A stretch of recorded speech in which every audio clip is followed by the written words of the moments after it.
Pour ne rien manquer, abonnez-vous maintenant. 17h-19h, Jean-Marie Bordry. Bienvenue à vous dans les vraies voix de l'été sur Sud Radio. On vous accompagne avec plaisir jusqu'à 19h pour les derniers vacanciers du mois d'août. Et puis pour ceux qui sont rentrés parfois depuis un moment. On va faire le tour de l'actualité et elle est parfois tragique, il faut bien le dire. Je vous en dis un peu plus dans quelques instants. D'abord, je vous présente nos vraies voix du jour. Direction Perpignan, le 0826 300 308 qui va nous accompagner ce soir, c'est Simon. Bonsoir à vous Simon. Oui, bonsoir à tout le monde, bonsoir à Sud Radio et à tous les auditeurs. Mais soyez le bienvenu en tout cas Simon sur Sud Radio, vous êtes ici chez vous, comme tous les Catalans évidemment du Roussillon, bien entendu Simon. On vous serait accompagné ce soir par au moins deux vraies voix. Il y en a une deux que vous connaissez d'ailleurs puisqu'elles sont déjà intervenues. Nicolas Corato, bonsoir à vous Nicolas. Bonsoir Jean-Marie, bonsoir Simon. Fondateur du think tank Place de la République. Vous avez vu le pape en plus il n'y a pas longtemps. J'en dis pas plus mais vous en revenez avec une auréole. Tiens, c'est tout drôle. On va en parler. Vous blaguez bien entendu. Fanta Berreté est avec nous. Bonsoir à vous Fanta. Bonsoir. Soyez la bienvenue. Merci. Vous êtes députée Renaissance de Paris. Vous êtes la suppléante d'ailleurs vous n'êtes plus suppléante, vous étiez la suppléante de la ministre Olivia Grégoire. Vous êtes la bienvenue également sur Sud Radio. Je précise que vous faites partie de ces Français qui n'ont pas pris de vacances d'ailleurs cette année. Tout à fait. C'est important d'en parler parce qu'on parle beaucoup de vacances sur Sud Radio alors qu'un Français sur deux ne part pas en vacances et c'est important de penser à tous ceux qui nous accompagnent et qui nous écoutent. Chers amis, au programme des vraies voix, eh bien un drame, il faut bien le dire, un nouveau drame, un énième drame, mais celui-là il est particulièrement touchant. C'est la mort de ce gosse, il n'y a pas d'autre mot, ce gosse de 10 ans qui a reçu une balle perdue lors d'échanges de coups de feu dans le quartier de Pisevin à Nîmes. Ça nous amène à cette question, et on est désolé de la poser ainsi, mais est-ce que la guerre des gangs est incontrôlable ? Vous vous rappelez, il y a quelques jours, le ministre de l'Intérieur, Gérald Darmanin, a envoyé en urgence la compagnie CRS 8 régler le problème ou tenter de le régler à Marseille. Et bien maintenant, c'est à Nîmes qu'il faut essayer de le régler. On sera en direct ce soir avec le maire de Nîmes. C'est la première fois qu'il va s'exprimer à la radio et on est ravis de prendre soin aussi de tous ceux qui nous écoutent depuis Nîmes sur Sud Radio, qui sont nombreux. Si vous habitez dans ces quartiers, tiens, ce qui s'est passé justement avec ce gosse de 10 ans, c'est la preuve que ceux qui habitent dans les quartiers sont les premières victimes des échanges de coups de feu, du trafic de drogue. Vos témoignages sont ouverts, évidemment. On vous donne la parole au 0826 300 300. Parlons vrai sur Sud Radio. C'est quoi votre quotidien dans tous ces quartiers qui sont souvent sujets à l'insécurité, parfois au trafic de drogue et parfois justement à des drames comme celui-ci? Vous aurez tous la parole. Je vous le disais, on va aussi faire le tour de toutes les actualités qui ont retenu l'attention de nos vraies voix. Mais avant ça, comme tous les soirs, allez, 3 mots dans l'actualité. Les vraies voix Sud Radio. 3 mots dans l'actualité qu'on sélectionne chaque soir. Il y a évidemment le terme canicule. Alors vous allez nous dire, les médias en parlent trop, il fait chaud, c'est l'été, il fait 40 degrés. Oui, mais ça peut être dangereux pour la santé. Et beaucoup de départements, je vais vous le dire dans un instant, seront touchés encore plus demain. On va en reparler. Il y a aussi le terme rentrée avec le palmarès des villes étudiantes les plus chères. Ça a été publié par le syndicat des étudiants de France, l'UNEF. Quelles sont les villes où ça coûte le plus cher? C'est en Île-de-France que ça coûte le plus cher. C'est important de le dire. Et puis troisième mot, c'est le mot Arabie Saoudite. C'est probablement l'information la plus glaçante qu'on ait vue plutôt cette semaine. Et je vous explique pourquoi tout de suite. Les vraies voix Sud Radio. On a beaucoup parlé du sort des migrants clandestins, de ceux qui tentaient de quitter leur pays pour en joindre un autre, souvent en Europe, pas toujours, mais en plus en traversant d'autres. On a parlé notamment de ces migrants d'Afrique subsaharienne qui étaient parfois largués, il n'y a pas d'autre mot, en plein milieu du désert par la police tunisienne il y a encore quelques semaines, sans vivre ni eau. Parlons maintenant de ce rapport incroyable publié par Human Rights Watch, c'est une ONG internationale, sur ce qui se passe à la frontière entre l'Arabie Saoudite et le Yémen. Des centaines de migrants, plutôt d'Afrique de l'Est, alors souvent des Érythréens, mais surtout des Éthiopiens, qui se font tirer dessus par l'armée saoudienne. On parle de plusieurs centaines de morts en 2 ans. Ils se font tirer dessus comme si c'était des soldats qui tentaient d'envahir l'armée, le territoire saoudien, est reçu à l'arme lourde, à la Kalachnikov, parfois à l'artillerie pour certains. Les témoignages qui étaient notamment publiés dans Le Monde sont absolument glaçants. Comment la France doit réagir à ce genre d'informations? Peut-être vous d'abord, Fanta Berreté? Mais écoutez, je pense que on est tous consternés depuis qu'on a pris ces informations, mais de toute manière, on l'était déjà il y a quelques jours en voyant les images en plus en flux tendu sur les différents réseaux sociaux. Donc la position de la France, moi je suis pas là, en tout cas à cet instant T. Après, en tant que citoyenne, et j'ai envie de vous dire par rapport à mes origines citoyennes du monde, je me considère comme ça. Moi, je suis complètement effondrée du sort qu'on réserve à à ces migrants. Et je ne peux que me projeter aussi sur ceux qui vont devenir des migrants climatiques prochainement, parce que vous en avez parlé, cette canicule là qui s'abat sur nous.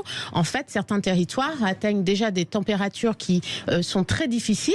Même en France, on a un certain nombre de personnes donc qui remontent du côté de la Bretagne ou d'autres territoires où il fait beaucoup plus frais, notamment pendant ces mois d'été.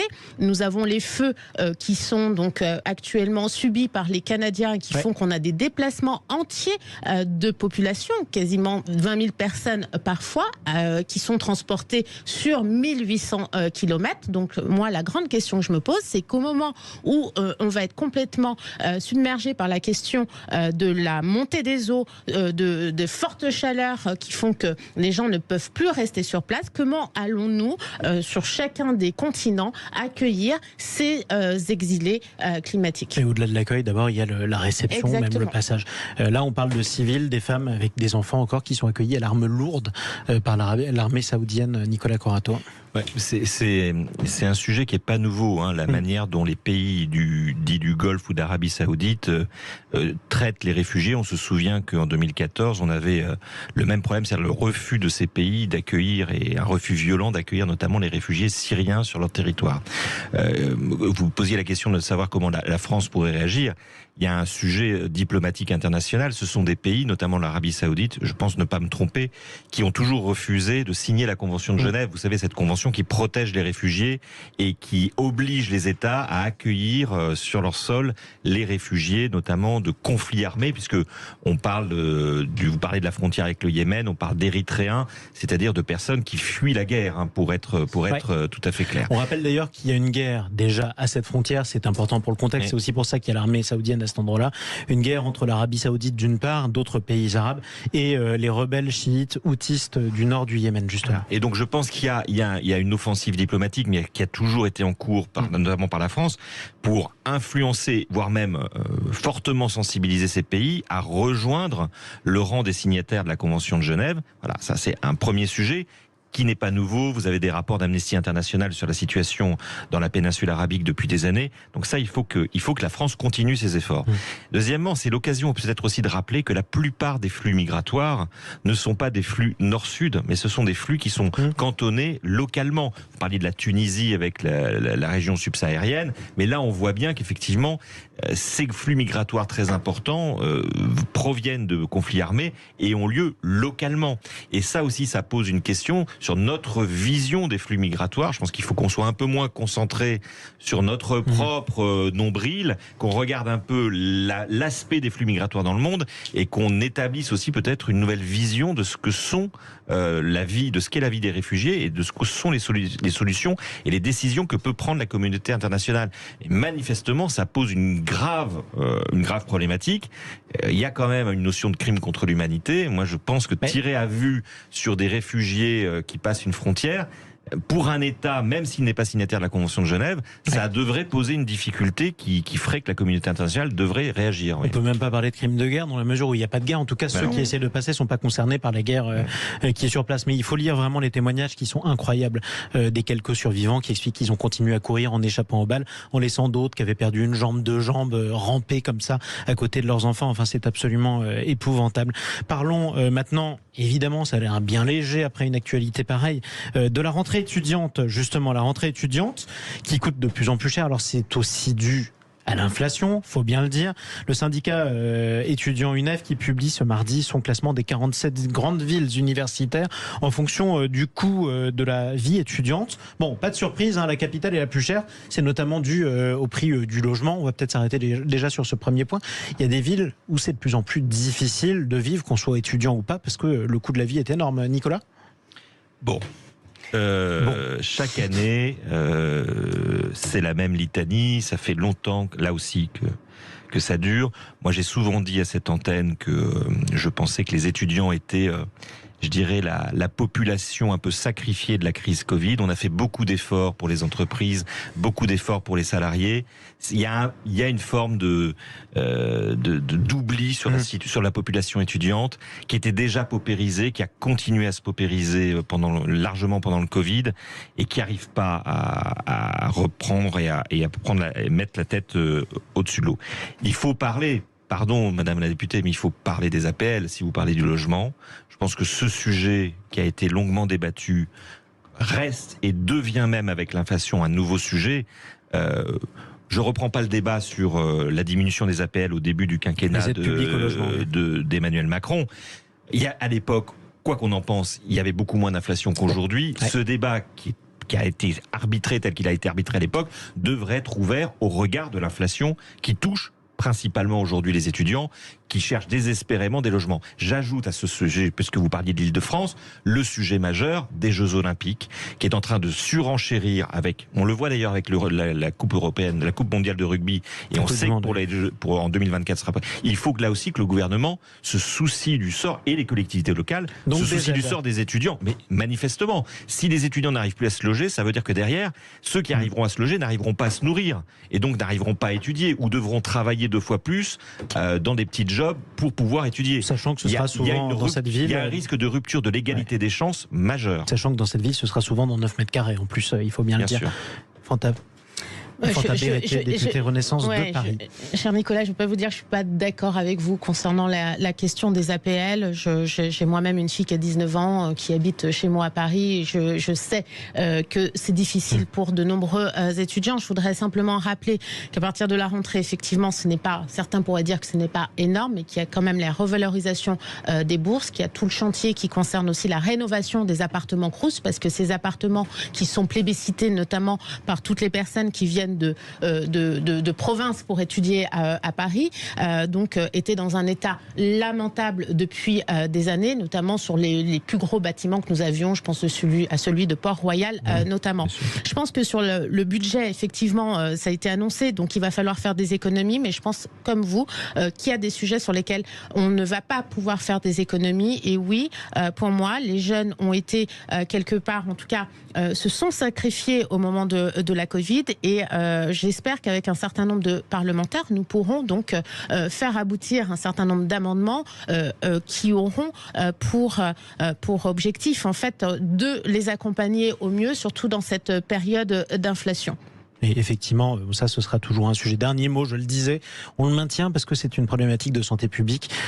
C'est la canicule. Justement, je le rappelle, vous aurez beaucoup d'autres départements qui seront concernés, et c'est rare. C'est pour ça qu'on en parle par la vigilance rouge de Météo France. Ça va concerner demain l'Ain, l'Aude, l'Aveyron, le Gard, le Gers, la Haute-Garonne, l'Hérault, l'Isère, la Loire, le Lot-et-Garonne, la Lozère, le Tarn-et-Garonne et le Vaucluse. Vous allez me dire, des départements, il fait souvent chaud, oui, mais pas autant que ça. Et surtout des départements où Sud Radio est très écouté. C'est pour ça qu'on en reparle. Sachez qu'on aura un témoignage, d'ailleurs, à 18h07 dans cette émission, du syndicat Sud Santé Sociaux de l'hôpital de Bordeaux, qui dénonce des températures excessives dans certaines salles de son hôpital, et notamment dans le service de la pédiatrie de jour. C'est pour ça qu'on voulait aussi prendre des nouvelles des petits bouts de chou qui y sont hospitalisés. C'est difficile pour tout le monde en ce moment, mais eux, ils font partie, en tout cas, des catégories à risque. Allez, restez avec nous sur Sud Radio. On va se retrouver dans quelques minutes. Je le rappelle, l'information de la nuit, c'était la mort de cet enfant de 10 ans dans une fusillade dans le quartier Pisevin, dans la ville de Nîmes. Si vous êtes nîmois, 0826 300 300.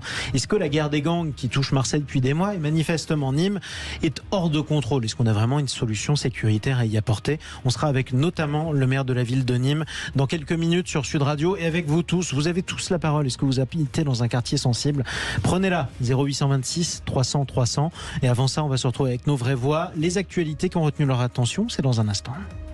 Avec la députée Renaissance de Paris, Fanta Bérété, avec le fondateur du think tank Place de la République, Nicolas Corato. 0826 300 300. Dans quelques minutes, on parle de la guerre des gangs dans les quartiers. Dernier événement en date, dernier drame en date, Nîmes. La mort d'un enfant de 10 ans, je le disais, fauché dans une fusillade alors qu'il tentait de s'en échapper avec son oncle dans une voiture. On va en reparler avec le maire de Nîmes et vous tous qui témoignez.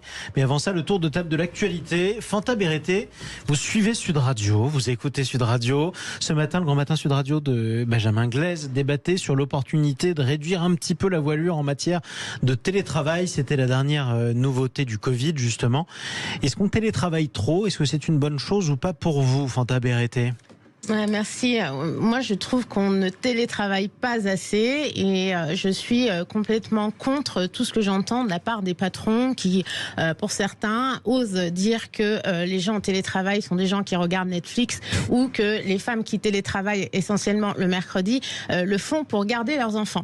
Et là-dessus, en fait, j'ai eu la chance de travailler sur une grande étude, donc dans mon poste précédent, avant d'être députée, où j'ai mené une enquête concernant le télétravail post-Covid et sur un échantillon de 6300 personnes d'un grand établissement public. Et donc, qu'est-ce qu'il en ressortait aussi, c'est que le nombre de jours idéal, en tout cas à travers la France, puisque c'est un établissement qui est installé sur les 18 régions et en Outre-mer également. Vous n'êtes pas obligé de dire le nom de l'établissement, vous pouvez sinon, mais quel type de travail il faisait, c'est ça, c'est important. Je vais y en venir, justement, plutôt administratif, mais également, donc, comme il s'agit des CCI, donc vous savez que vous avez les points, exactement, pardon, et donc vous avez toute une catégorie de métiers, parce qu'ils gèrent aussi un certain nombre d'infrastructures ou ont des missions, notamment sur le port de Marseille, etc.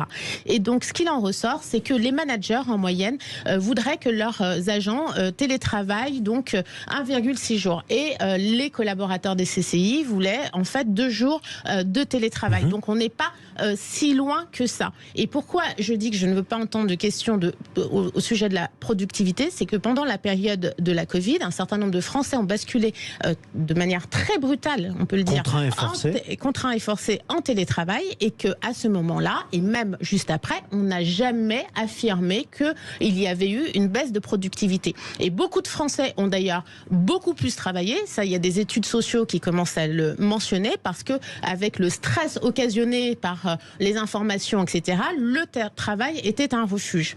Simplement, je pense que quand on parle de télétravail, il y a 4 points sur lesquels nous devons faire attention. Déjà, tous les métiers qui sont non télétravaillables. Dans toutes les entreprises, vous avez un certain nombre de catégories de métiers qui ne le sont pas, notamment les premières et les deuxièmes lignes dont on a beaucoup parlé pendant la Covid, et que je pense qu'il ne faut pas oublier. Et ces personnes-là disent quelle est la compensation, parce que quelque part, j'ai souvent un salaire qui est minimal, j'ai souvent des horaires qui sont compliqués, et en plus je n'ai pas les avantages du télétravail, par exemple la prise en compte de 25% de ma facture d'électricité ou de ma facture de téléphone portable ou que sais-je. Donc en fait là il y a une question de compensation. Je pense que c'est le rôle des organisations syndicales et patronales en fait de travailler sur ce point.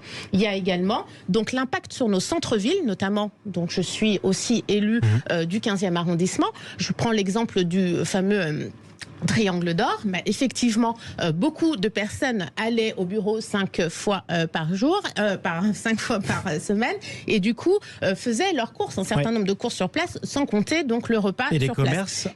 Exactement. Donc il y a un impact. Donc il faut réfléchir certes sur quelle est la ville de demain, comment on la rend plus verte, mais également comment on fait vivre en fait ces villes et les petites et les moyennes sous l'ère du télétravail. Et j'ai envie de vous dire qu'il y a un lien avec aussi les nouveaux métiers et l'impact de l'IA.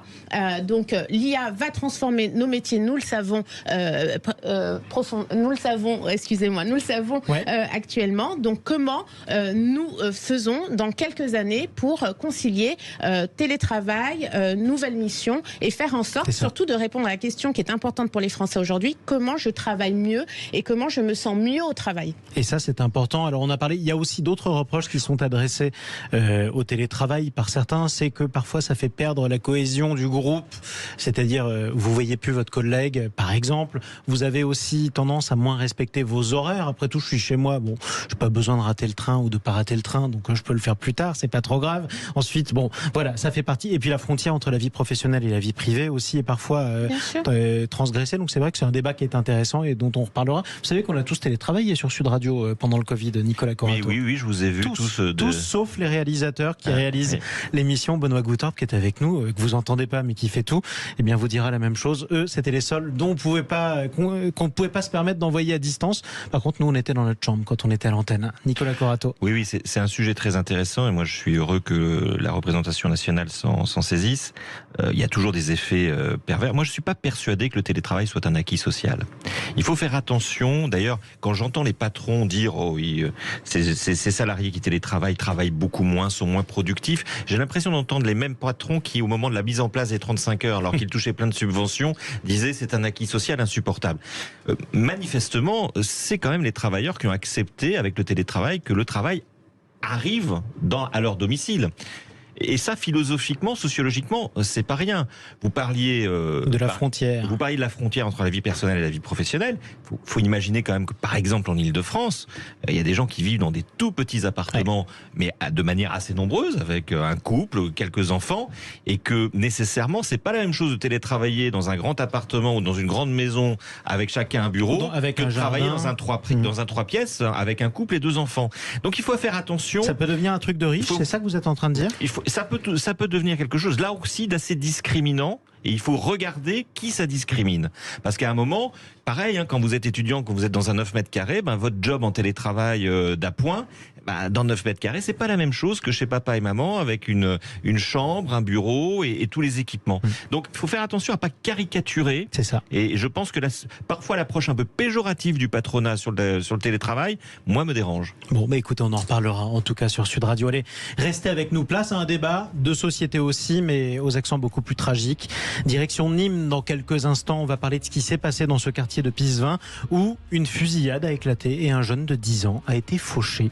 Et il en est mort. Voilà, on va en parler dans un instant. 0826 300 300. Est-ce que la guerre des gangs est hors de contrôle ? À vos témoignages, à tout de suite sur Sud Radio. Les vraies voix de l'été Sud Radio, 17h-19h, Jean-Marie Bordry. Les vraies voix de l'été avec Nicolas Corato, fondateur du think tank Place de la République. Nous sommes avec Fanta Bérété, député Renaissance de Paris. Reda Didi qui nous rejoint à l'instant en studio. Encore désolé pour ce retard, ces problèmes de taxi insupportables. Bonjour et merci pour l'invitation. Bonsoir à vous, bienvenue à vous. Vous êtes le fondateur de l'association Graines de France et vous avez notamment beaucoup travaillé sur le dialogue entre la population et la police, y compris d'ailleurs à Nîmes, y compris dans le quartier de Pisevin. Pisevin, Val-de-Bourg, Mas-de-Mingue, on y a travaillé notamment sur plusieurs actions, l'action que vous indiquiez sur le rapprochement police-population, mais aussi sur les questions d'empowerment. On a formé des gilets roses là-bas, des maires qui travaillent sur ce terrain-là avec des associations, et on a travaillé sur les rencontres du possible dans le collège de Pisevin. Et bien justement, vous connaissez bien ce quartier notamment, qui est endeuillé. On en parle tout de suite. Les vraies voix Sud Radio, le grand débat du jour. Ce quartier est endeuillé parce qu'un enfant de 10 ans a été fauché par une balle qui l'a tué lors d'une fusillade. C'était hier soir dans le quartier Pisevin à Nîmes. On est en direct sur Sud Radio avec le maire de Nîmes. Bonsoir Jean-Paul Fournier. Bonsoir. Soyez le bienvenu sur Sud Radio, on est ravis de vous accueillir ce soir dans Les Vraies Voix. Alors j'imagine que l'émotion et la stupeur ont frappé toute la ville. Est-ce que vous vous attendiez à ce qu'un jour un drame de cette nature se produise dans ce quartier sensible, il faut bien le dire, de Pisevin ? Il faut dire que depuis de nombreux mois maintenant, le trafic de stupéfiants gangrène la situation des quartiers de Pisevin et Val-de-Bourg. J'ai alerté à de nombreuses reprises les services de l'État de cette situation dramatique, qui m'a d'ailleurs conduit à fermer en juin dernier la médiathèque Marie-Bernard pour la sécurité des agents et des usagers. Aujourd'hui, un nouveau cap intolérable a été franchi dans cette escalade de la violence et des règlements de compte entre trafiquants. Un jeune garçon de 10 ans est décédé cette nuit. Je suis profondément choqué, attristé et révolté par ce nouveau drame qui fait suite à une autre victime de tir. Alors ça nous rappelle une chose d'ailleurs qu'on répète assez souvent, Jean-Paul Fournier, mais là on en a la preuve tragique. Les premières victimes de l'insécurité sont ceux qui la subissent chez eux. La preuve, un gosse a été fauché, il n'avait rien à voir avec ce qui se passait pour le coup. On avait des échanges de feu tous les jours. Est-ce que c'est ce que vous disent aussi les habitants de ce quartier, Jean-Paul Fournier ? Tout à fait, les gens sont complètement... Ils n'osent plus sortir puisqu'effectivement ils rencontrent des jeunes à qui se baladent avec des kalachnikovs. Donc rien n'a été fait à mesure de l'État, puisqu'effectivement, on est complètement isolé, on nous laisse tomber. Alors vous dites on vous laisse tomber, vous parlez de l'État, vous en avez parlé à l'instant, est-ce que c'est un reproche que vous adressez soit à la préfecture, soit dans ce cas-là au gouvernement ? Qu'est-ce qu'il vous manque ? Eh bien, au gouvernement, parce que j'ai reçu un nouveau préfet hier, le nouveau préfet, je lui ai fait part de cette situation. Bon, il a bien conscience, puisqu'il était quand même le directeur de la police au plan national. Donc, moi, j'ai demandé au président de la République des solutions concrètes et pérennes. Parce qu'effectivement, M. Darmanin, je devais signer avec lui un CIC, je ne l'ai pas encore fait, ils ne m'ont pas encore répondu. Donc je suis un petit peu inquiet d'avoir ce qui. Alors, première réponse, en tout cas, du ministère de l'Intérieur, le déploiement à Nîmes, alors pas à Marseille, on l'avait dit il y a quelques jours, mais à Nîmes, d'une urgence à une autre, de la fameuse compagnie CRS 8 en urgence pour tenter de restaurer l'ordre un temps soit peu. J'aimerais qu'on donne la parole à Reda Didi, que vous avez peut-être déjà croisé sur le terrain du côté de Nîmes, Jean-Paul Fournier, fondateur de l'association Graines de France. Le maire Jean-Paul Fournier qui nous dit qu'il y a quelques semaines ou quelques mois, il a dû fermer par sécurité une médiathèque sur place. C'est quoi le climat en temps normal, j'entends, de ce quartier Pissevin? C'est un climat un petit peu particulier. C'est Nîmes et notamment les quartiers populaires de Nîmes classés QRR, quartier de reconquête républicaine, ou QPV, quartier politique de la ville, sont en grosse difficulté. On le voit bien. Nous, ce qui nous remonte de la part des responsables associatifs du terrain, de la part des parents, de la part des habitants qu'on a pu entendre, à qui on a donné la parole, avec qui on a essayé de co-construire des plans, c'est souvent cette question-là. C'est finalement comment on arrive à donner un horizon à notre jeunesse, comment on arrive à donner un horizon à nos enfants. Et les problématiques du trafic de drogue sont remontées, mais d'autres problématiques aussi sont remontées avec cette idée peut-être d'un quartier qui n'est pas assez aéré, où ça circule pas assez, des questions de transport. Enfin voilà, beaucoup de questions sont remontées, mais en tout cas une volonté forte de la part des habitants de pouvoir se mobiliser pour essayer de changer les choses là-dessus. Essayer de changer les choses là-dessus, c'est-à-dire que la solution ne serait pas seulement sécuritaire, c'est ce que vous nous dites. Elle peut pas être que sécuritaire, c'est impossible. C'est-à-dire que la sécurité et les policiers, eux, interviennent in fine quand les problématiques ont déjà éclaté. Il y a beaucoup de travail en amont à faire là-dessus pour qu'on n'arrive pas à ce type de résultats, et notamment redonner une forme d'espoir, une forme de parcours, du sens à la méritocratie, à cette jeunesse qui est là sur ces territoires. Alors parlons bien aussi avec monsieur le maire Jean-Paul Fournier qui est toujours avec nous en direct sur Sud Radio, je le rappelle. Avant que je redonne la parole à nos autres vraies voix qui sont avec nous, Fanta Berrettey, Nicolas Corato ou Simon tient depuis Perpignan au 0826 300 300. Qu'est-ce qui manque dans ce quartier, Jean-Paul Fournier? Eh bien, écoutez, il manque surtout la cohésion des services de police, on a un programme quand même de rénovation urbaine sur tout ce secteur, mais ça va prendre un certain temps, puisqu'effectivement, on a quand même un programme en rue qui va s'étaler sur une dizaine d'années, donc on est en train d'essayer d'améliorer les choses. Effectivement, il faut carrément améliorer ça, parce qu'on ne peut plus vivre comme ça.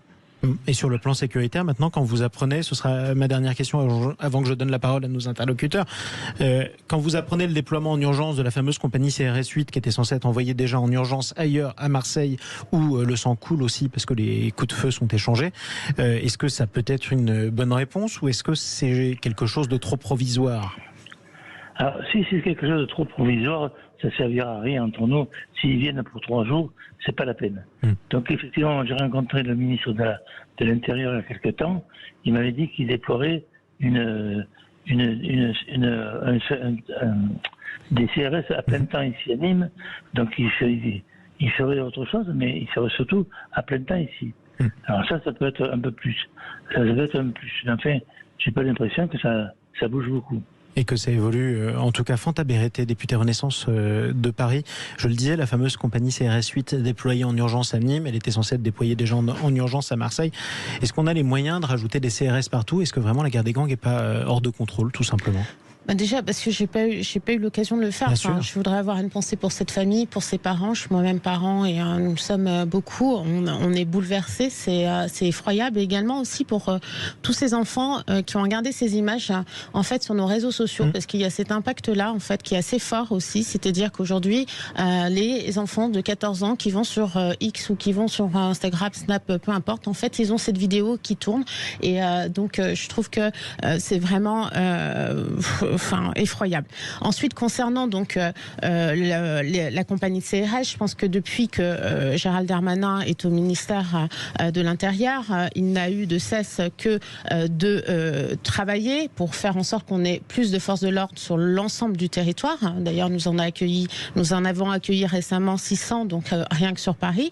Donc, est-ce qu'il faut des compagnies de partout? Ça, moi, je ne vais pas pouvoir vous répondre. Je pense qu'il y a un certain nombre de territoires sur lesquels on sait que nous avons une grosse problématique au niveau de la gestion de la drogue et que les opérations en cours, c'était le cas pour Marseille, réveillent finalement aussi la guerre des gangs, les uns après les autres, et que du coup, on est dans une espèce de transition où la police occupe le terrain, où donc les gens n'ont plus aucune valeur parce qu'on a connu les grandes sessions du grand banditisme il y a quelques années en arrière, mais j'ai envie de vous dire presque le prix d'une vie était peut-être plus estimé qu'aujourd'hui, parce qu'aujourd'hui, en fait, on tue n'importe qui dans la rue. Est-ce qu'on est en train de s'y habituer? Tiens, c'est une vraie question qu'on pourrait se poser. Je vais vous redonner la parole dans un instant, si vous le permettez, Fanta Berete. Est-ce qu'on est en train de s'habituer à avoir des morts, au fait d'avoir des morts, des victimes qui participent ou non d'ailleurs à ces trafics toutes les 2 semaines, Nicolas Corato? La difficulté, c'est que depuis plusieurs longs mois maintenant, on a l'impression qu'on assiste à un peu un scénario à l'américaine, c'est-à-dire où les armes qui ont toujours existé dans le trafic de drogue, qui ont toujours accompagné le trafic de drogue, les armes sortent et parlent dans la rue, y compris en plein jour. On voit des tueurs à gages qui sont mineurs, quasiment, qui pour quelques centaines, milliers d'euros suppriment des vies. Et effectivement, on voit que les habitants de ces quartiers, je crois que c'est important que vous l'ayez rappelé, deviennent les premières victimes, cibles, et j'ai même pas envie de dire collatérales, de cet déchaînement de violence qui pose aussi la difficulté du contrôle du trafic des armes en France. Et peut-être, moi j'ai une question pour le maire de Nîmes, et je pense que c'est compliqué d'être un maire aujourd'hui, surtout dans une ville comme la sienne. Nîmes est une ville qui a énormément investi sur la sécurité, parce que vous avez, je crois, une police municipale très très importante rapportée à votre nombre d'habitants. Vous faites partie, je crois, du top 10 des villes en termes de nombre de policiers municipaux. J'ai cru comprendre qu'il y a quelques mois, le ministre de l'Intérieur avait annoncé dans votre ville ou dans le département une dizaine de créations de postes de policiers nationaux. Est-ce qu'il n'y a pas aussi un débat à avoir entre les collectivités locales et l'État sur la répartition de la charge financière? Est-ce qu'on n'a pas besoin de plus de policiers nationaux, de plus d'enquêteurs pour démanteler ces trafics? Et peut-être, pardon de le dire, peut-être d'un peu moins de policiers municipaux. Est-ce qu'à un moment, on n'a pas un peu inversé la charge sur de la présence de policiers municipaux qui n'ont pas les compétences ni la capacité d'agir par rapport à ce qui embête et ce qui rend invivable ces quartiers, et puis la police nationale qui a normalement vocation à démanteler ces réseaux? Jean-Paul Fournier. Oui, bien écoutez, moi j'ai une police municipale qui fait 160 policiers municipaux. C'est une des plus importantes de France. Et effectivement, heureusement que j'ai ça, parce que la police nationale, par exemple, en ce moment, ils sont malades ou ils font la grève du zèle, donc ils ne sont pas sur le terrain. Donc c'est la police municipale qui fait le boulot. Donc c'est un petit peu dommage. C'est ce qui se passe en ce moment à Nîmes, vous dites? Eh bien, je dis qu'il y a des policiers nationaux qui sont en grève, qui sont malades, ou qui font la grève du zèle. Donc c'est vrai qu'il y a beaucoup de gens, beaucoup de policiers nationaux qui ne sont pas sur le terrain, et heureusement que la police municipale est sur le terrain, parce que effectivement, on s'entend bien, on a de bonnes relations entre nous. Ça, c'est des choses qui vont bien, mais franchement là, en ce moment, ça, c'est critiquable. 0826 300 300, on retourne à Perpignan, je vais vous redonner tous la parole, on en a encore pour quelques minutes largement. Direction Perpignan, où on est avec Simon, toujours notre vraie voix du jour depuis les Pyrénées-Orientales. Des quartiers difficiles, il y en a aussi beaucoup du côté de Perpignan. Simon, est-ce que vous avez l'impression que cette situation est hors de contrôle un peu partout en France? Ben, c'est pas une impression d'abord, et puis c'est pas hors de contrôle, c'est qu'ils ne sont pas du tout contrôlés et qu'on n'a jamais mis les moyens nécessaires au niveau sécuritaire, parce qu'on peut faire, comme l'a dit un de vos interlocuteurs, la sécurité c'est essentiel parce que ça peut être aussi de manière préventive et pas uniquement de manière répressive. Ça, ils ont complètement oublié ce paramètre-là, donc il faut quand même une présence constante, et puis surtout il faut combattre le trafic de stupes. C'est des gens évidemment, le dommage collatéral dont on a vécu, là, le gamin de 10 ans qui méritait surtout pas de mourir, voilà. Il est victime du fait de vivre dans une cité gangrénée par la drogue et l'insécurité et que personne ne fait rien. Il y a une démission de l'État et aussi bien par sa politique sécuritaire que par sa politique pénale, donc on ne trouve pas de solution. Et c'est comme je dis, c'est comme une gangrène.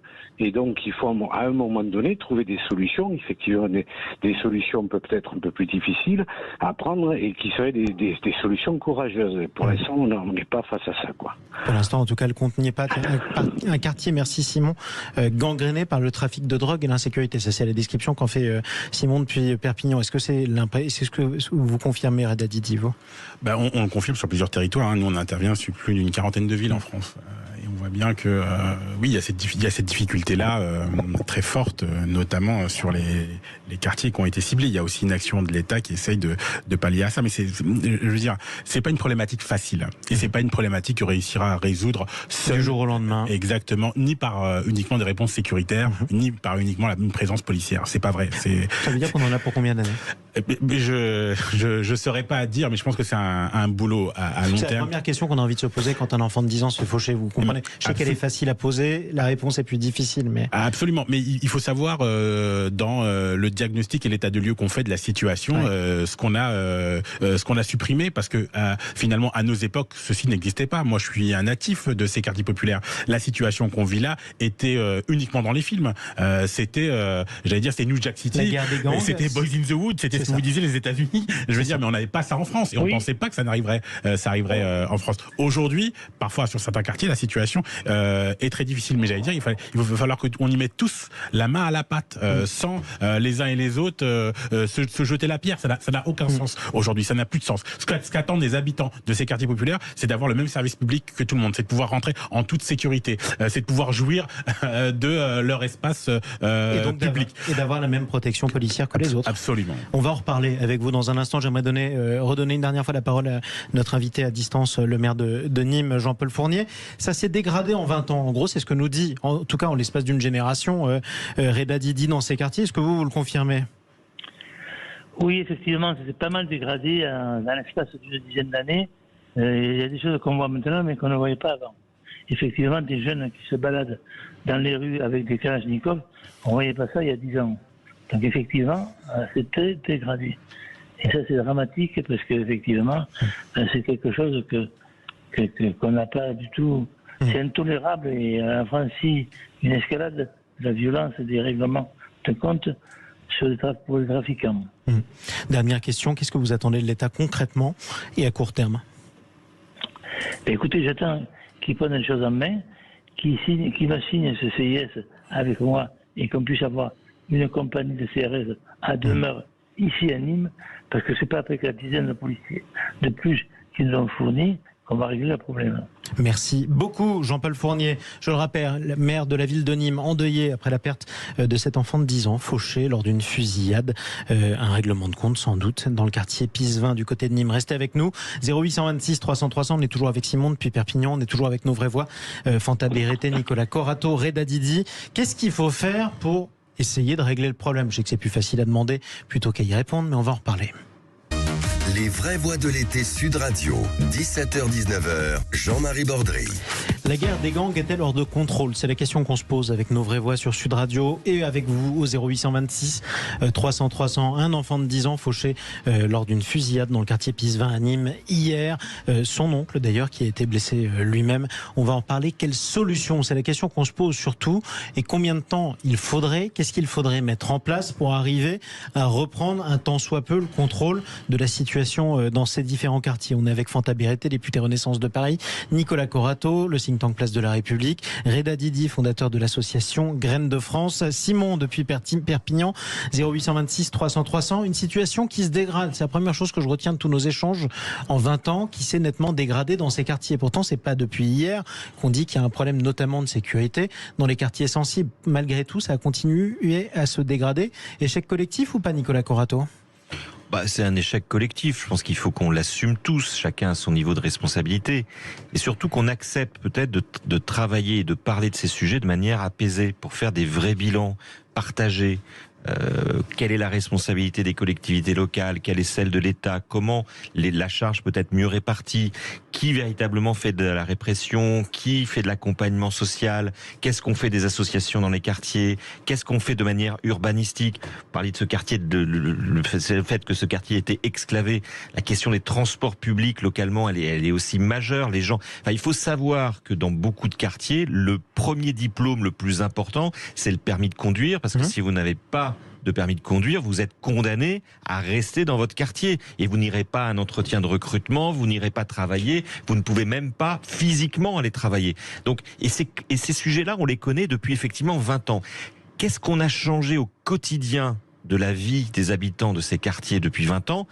Il faut reconnaître que manifestement, je dis pas qu'il y a énormément d'efforts qui ont été dépensés, mais peut-être de manière trop éclatée, trop atomisée. En tout cas, force est de constater que la sécurité des habitants de ces quartiers, dans certains quartiers, n'est plus assurée. Ça, c'est un fait. Alors revenons, on va parler un peu d'urbanisme. Vous le disiez, on en parlait pendant la pause. Le quartier de Pisevin, puisque c'est l'exemple, c'est là que ça s'est passé, c'est là que l'enfant est mort. Quartier exclavé, c'est-à-dire géographiquement en dehors de la ville de Nîmes. Vous le regardez, vous n'avez pas l'impression d'être dans la ville de Nîmes. Mais une fois qu'on a dit ça, c'est le cas de beaucoup de quartiers, de ces quartiers de cette époque dans toute la France. On ne va pas le raser pour le reconstruire ailleurs. C'est pas faisable. Fanta Berete. Pas faisable. Moi, j'ai grandi à Bron dans le 69. Il y a le cas de Vaux-en-Velin, en fait. Vous vous en souvenez sans nul doute. Donc, j'ai pas envie de vous dire, on a fait quoi? On a rasé, on a reconstruit. Donc après, la question, c'est sur les flux des gens qui habitent ces quartiers. Donc évidemment, parce que même si on a enlevé l'empreinte, en fait, que moi j'ai connue plus jeune, finalement, c'est-à-dire qu'il y a la réputation du quartier ou de la ville en question, et que les populations de catégorie moyenne ne sont pas dit d'un coup, ah bah tiens, ils ont rasé les tours avant Envelin, bah du coup je vais aller acheter un appartement sur place. Donc il y a toute cette question autour de la mixité, autour du fait que un certain nombre de personnes puissent sortir de ces quartiers, d'autres arriver à différents certainement moments de leur vie, et ça en fait ça n'existe pas ou très peu, c'est-à-dire qu'on grandit là et souvent on va, si on a la chance de trouver un appartement parce qu'on a trouvé un travail, on va avoir un appartement là et on va se projeter là. Et même si un jour on devient propriétaire, on va pas avoir les moyens d'acheter un appartement sur Paris, et donc on va l'acheter. Donc je vais pas citer de villes à proximité de Paris, mais il y a un certain nombre de villes qui sont concernées. Donc moi je rejoins les autres voix. Je pense que les réponses sont multiples en fait. Il n'y a pas qu'une réponse en fait. On peut pas rendre qu'une copie, et il y a notamment toute la politique autour de Quartier 2030 qui est importante, mais il faut aussi que les acteurs arrivent à se mettre véritablement autour de la table. On a un problème d'évaluation, je trouve. Moi je suis une nouvelle députée, donc j'ai pas de souci à le dire, parce que je viens d'un autre monde en fait, de la direction de projet, où vous testez, vous évaluez, et puis vous réajustez. Et ça, on a du mal à le faire. Et je pense qu'il faut véritablement rentrer là-dedans et savoir ce que nous faisons avec tout cet argent. Parce que de l'argent, il y en a eu beaucoup qui a été mis dans un certain nombre de villes. En un mot, assez rapidement, j'essaie de donner la parole à tout le monde pour conclure. Simon, depuis Perpignan, tiens, 0826 300 300, vous parliez de décisions courageuses. Ce serait quoi, vous, des décisions courageuses qui seraient utiles en tout cas?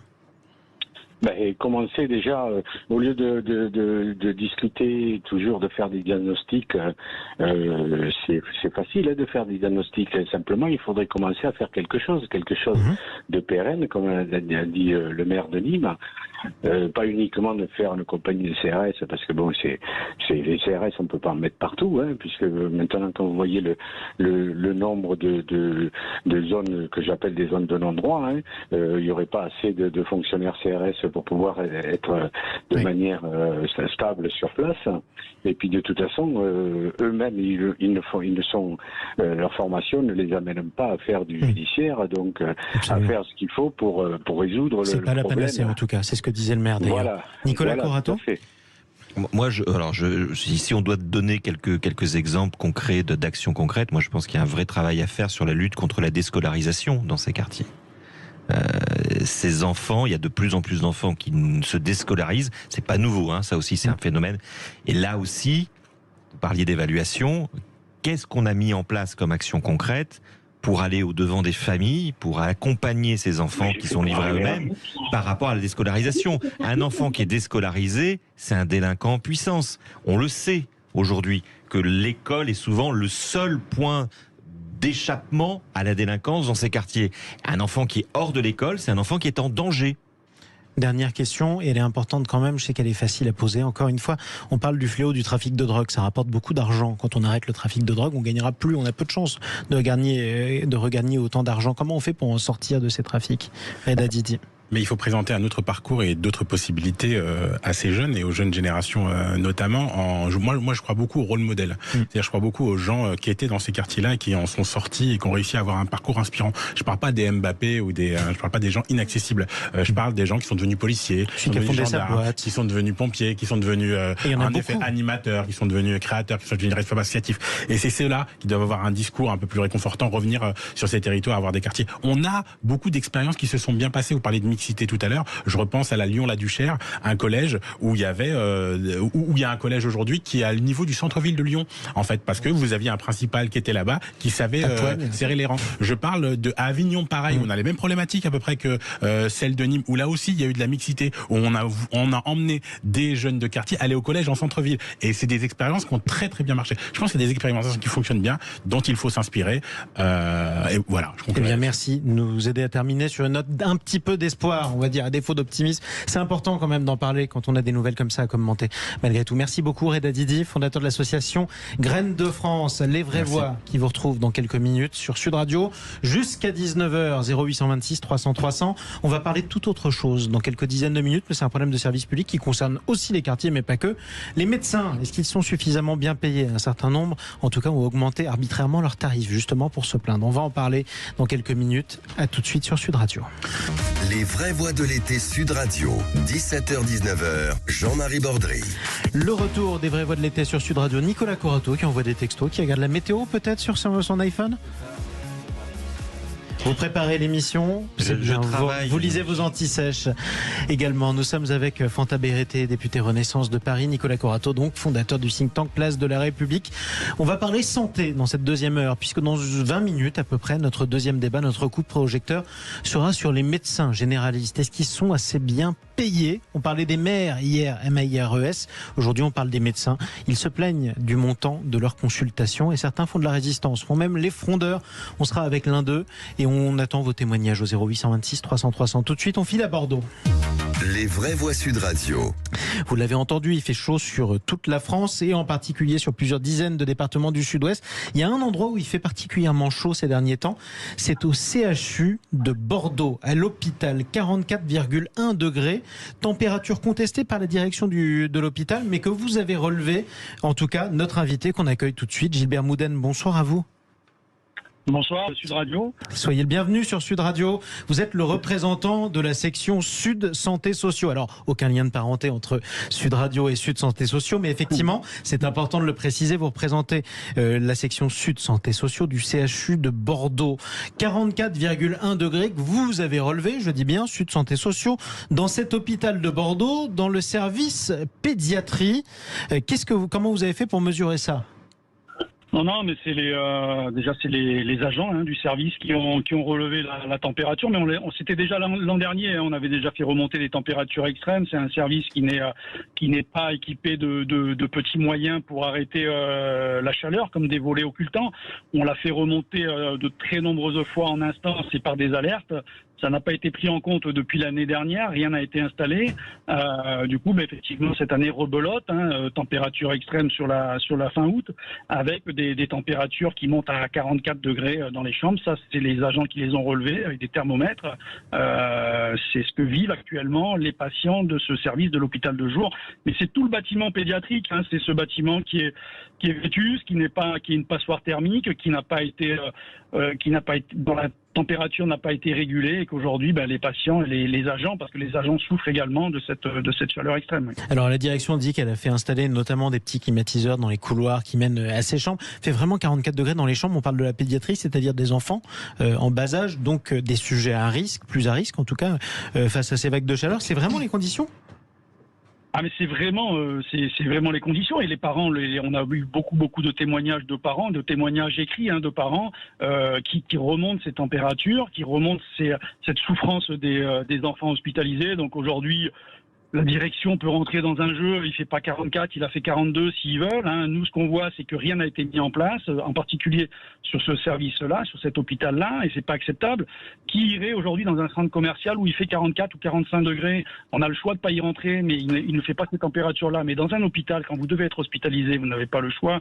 Qui plus est des enfants, voilà, c'est des endroits que vous pouvez pas aérer parce que les fenêtres, si vous voulez, sont des fenêtres au silo battant, donc on peut pas les ouvrir totalement. Donc la nuit, vous pouvez pas aérer pour que la température. C'est souvent le cas dans les hôpitaux d'ailleurs, c'est important de le rappeler. Et oui. Donc il n'y a pas de volet occultant, il y a des rideaux qui n'étaient même pas fonctionnels. Donc effectivement, quand le soleil tape toute la journée sur ces chambres, c'est insupportable. Donc aujourd'hui, on peut installer une petite clim portative dans un couloir. Alors ça fait du bruit, mais ça rafraîchit un peu le couloir, mais pas l'ensemble des chambres. Et c'est très compliqué. Et c'est actuellement sur l'ensemble du bâtiment pédiatrique, mais pas que, parce que sur la maternité, c'est pareil. Et sur d'autres services du bâtiment sud à Haut-l'Évêque également, c'est des bâtiments qui sont vétustes. Il faut un véritable plan de rafraîchissement des hôpitaux. Et il ne faut pas attendre. Les canicules que nous vivons aujourd'hui, elles sont plus faibles que celles de demain. Effectivement, de toute façon, c'est pas prévu pour s'arranger. Merci pour votre témoignage, Gilbert Mouden, représentant de la section Sud Santé Sociaux du CHU de Bordeaux. Bon courage à tous ceux qui travaillent dans ces conditions ou alors qui sont hospitalisés dans de telles conditions.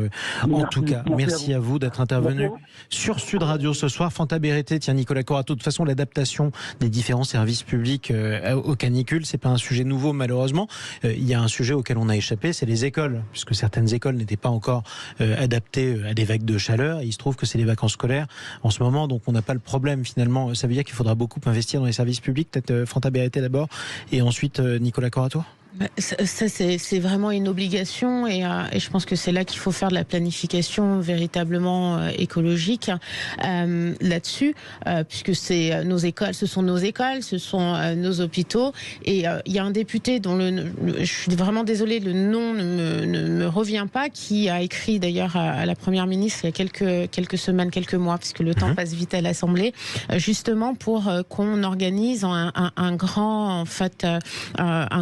une grande enquête sur les établissements publics qui devraient pouvoir bénéficier de travaux en priorité, parce que la question elle est là, c'est qu'est-ce qui est prioritaire, cette maternité ou cette école, sachant que sur les écoles on sait que dans certaines villes on se dit que l'été on peut accueillir, s'il y a des cours oasis par exemple, des populations, notamment les personnes âgées, et donc l'idée c'est de faire plusieurs destinations d'un seul bâtiment public. Donc je pense que c'est des questions qui sont en cours, il faut qu'on ait le temps de pouvoir les traiter. C'est vrai que l'actualité ne permet pas de parler très facilement de ces sujets-là, que ce soit sur les antennes ou même au sein de l'Assemblée nationale, et je pense que là-dessus, il y a des choses sur lesquelles nous pourrions trouver des consensus assez rapidement, de façon à préparer l'avenir et faire en sorte que, effectivement, que ce soit ces enfants ou les personnes âgées n'aient pas à subir en fait toute la journée dans nos établissements ces chaleurs, et ainsi que les personnels, puisque le syndicaliste Sud en a parlé et c'est important. Et évidemment, avec un petit paradoxe qu'on peut relever, et on en est là, vous parlez de planification écologique et en même temps il faut installer des climatiseurs. Ouais. Si on écoute certains écologistes, ils n'ont pas tort. D'ailleurs, c'est pas très écolo un climatiseur, mais parfois on n'a pas le choix s'il fait 44. Oui, alors je pense qu'il y a les solutions de court terme, de moyen terme et de long terme. Donc là, en fait, par rapport en tout cas à la description qui est faite, moi j'y suis pas allée, mais je veux bien le croire. Donc en fait, il y a à court terme, qu'est-ce qu'on est en capacité de faire. Donc effectivement, un climatiseur manuel qui se déplace, voilà. Mais par contre, sur du long terme, il faut véritablement prévoir les coûts. On sait que ça coûte très cher et il va falloir quand même qu'on le fasse, ou construire d'autres bâtiments qui sont plus aux normes pour pouvoir accueillir toute cette vague de chaleur. Nicolas Corato. Oui, on le voit bien, on est rentré malgré nous, ou à cause de nous, dans l'ère de l'adaptation au réchauffement climatique. Et ça, c'est un défi majeur, très compliqué à gérer sur le long terme. Et puis, il y a le court terme. Et moi, je le dis, c'est question de lutte contre la canicule, notamment dans des périmètres comme les hôpitaux. Ça devrait nous mobiliser autant que le Covid nous a mobilisés. Le syndicaliste que vous aviez dans l'antenne disait on a pensé à des trucs qu'on pourrait faire tout de suite comme les volets occultants. Ouais. Je vous rappelle quand il y a eu le Covid, dans les hôpitaux, on a pris enfin en compte la parole de ceux qui étaient vraiment les mains dans le cambouis et on les a laissés un peu gérer les choses et avec deux, trois ficelles, ils ont fait tourner les hôpitaux. Eh ben, il faudrait un peu que les administrations qui gèrent ces hôpitaux se souviennent de ce temps-là et continuent à écouter les gens qui y travaillent lorsque manifestement ils sont confrontés à des événements graves qui peuvent mettre en péril la santé des usagers de ces hôpitaux et qu'effectivement s'il faut mettre en place des volets roulants et si on le demande en hiver pour être prêt l'été, ben effectivement je pense que c'est pas très compliqué d'installer des volets roulants dans quelques ou des stores devant quelques fenêtres. Exactement, ça se planifie. En tout cas, Sud Radio, il est 18h16. Petit hommage quand même, parce qu'on vient d'apprendre la nouvelle.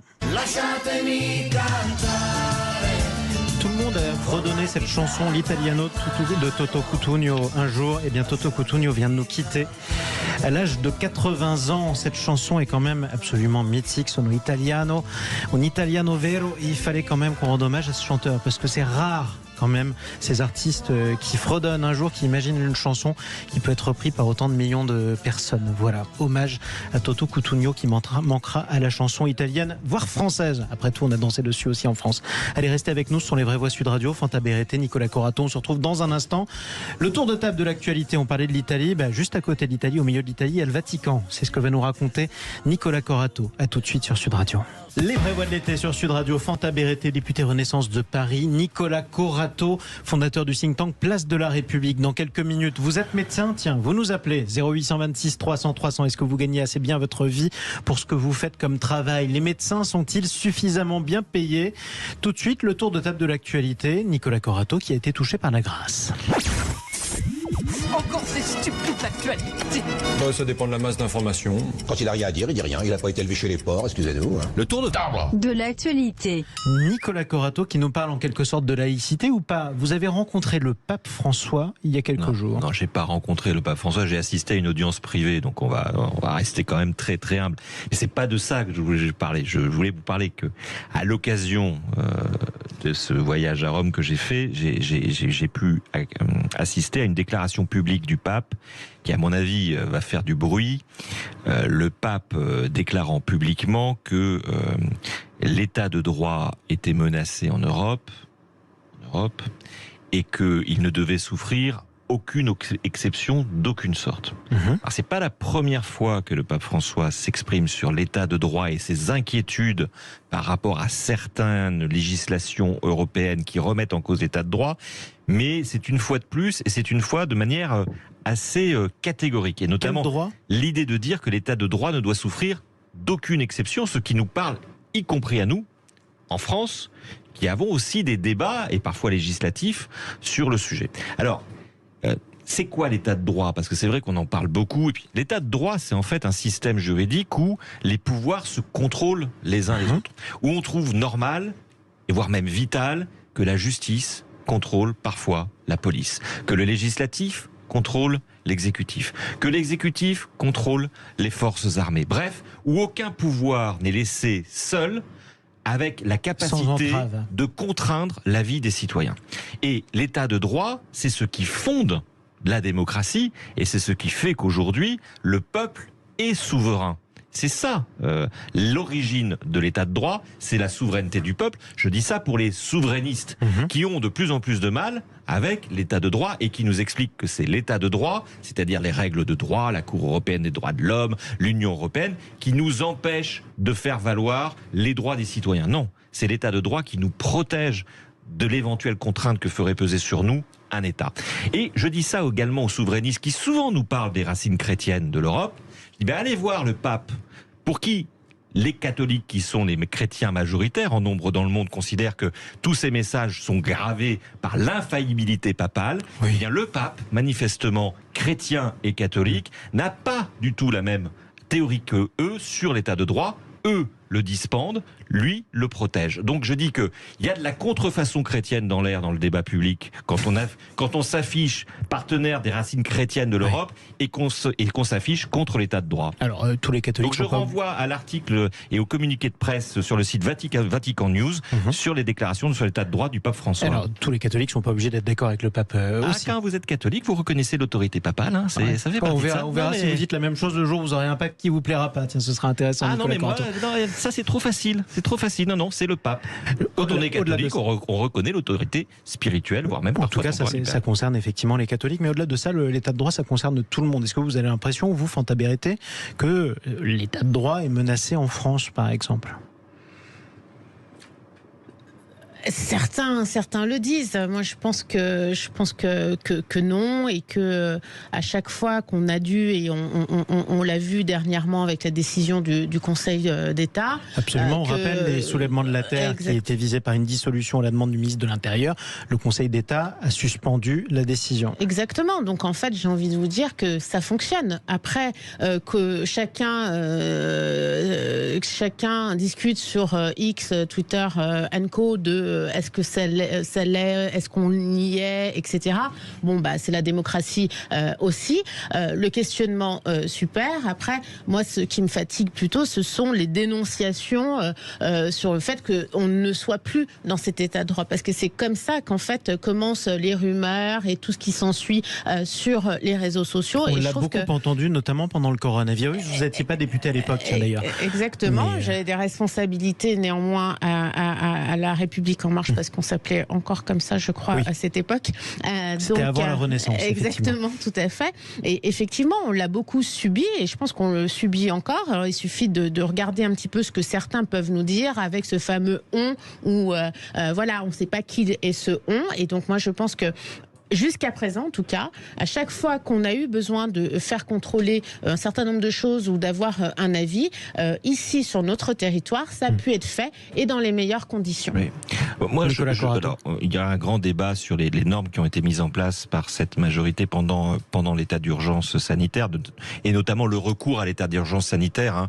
Je précise que notre voisin, l'Allemagne, qui a lutté tout aussi bien que nous avec ce qu'il pouvait faire contre le Covid, n'a pas eu besoin de déclencher un état d'urgence. Donc ça pose quand même des questions sur l'état de droit. Mais mon propos, c'était plus de dire que ce qui est nouveau dans le débat public et le débat politique français, c'est que nous avons des candidats à la présidentielle, par exemple, ou des responsables politiques de premier rang, et pas simplement à l'extrême droite. Je précise, l'extrême droite a toujours été un obstacle et un adversaire à l'état de droit, parce que il n'y a pas de rassemblement. La règle de droite a toujours dérangé l'extrême droite. Et regardez l'histoire de l'extrême droite dans le monde. Sauf que le Rassemblement national n'est pas là pour vous répondre. C'est pour ça que c'est... Non, mais très bien, mais ils répondront. De toute façon, ils savent le faire via Twitter de manière anonyme avec leurs trolls. Donc il n'y a pas de problème. Ils savent répondre. Mais moi, je parle aussi de responsables politiques, y compris à gauche, y compris dans la majorité présidentielle, qui ont commencé à dire que par pragmatisme, ce serait plus facile de régler un certain nombre de difficultés que rencontrent concrètement les Français, par exemple, en quittant la sphère de la Cour européenne des droits de l'homme. Ce débat-là, ce qui est nouveau, c'est que nous l'avons, y compris entre démocrates,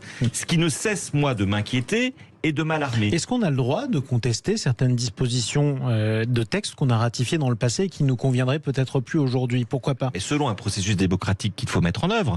Mais la question, par exemple, de sortir de la Convention de sauvegarde des droits de l'homme européen, elle relève pas de M. Darmanin, de M. Montebourg ou de M. Zemmour. Et si on faisait un référendum, elle relèverait effectivement d'un référendum. Mais à ce moment-là, vous restez dans la démocratie. Mais dire aux Français, en sortant de la Cour européenne des droits de l'homme, on va régler le problème de l'immigration, moi je dis, la Cour européenne des droits de l'homme, aujourd'hui, elle sauvegarde les droits. Sauf que si on pose la question par référendum, d'après vous, quelle sera la réponse des Français au référendum? Eh ben, on va voir.